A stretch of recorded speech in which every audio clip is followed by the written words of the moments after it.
easier when you're making these feather sticks to hold the knife still and then bring the wood back.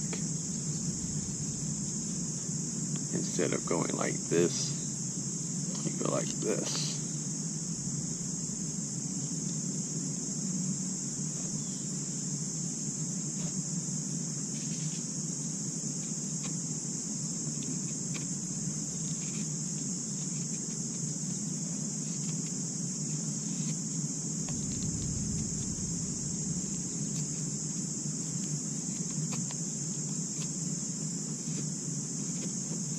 And this is a damp piece of wood, so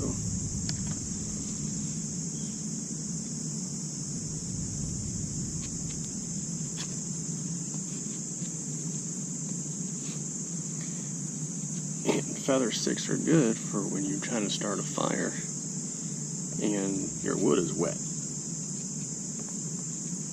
This will dry it out better, and it increases the surface area so it catches fire better instead of just using a regular stick.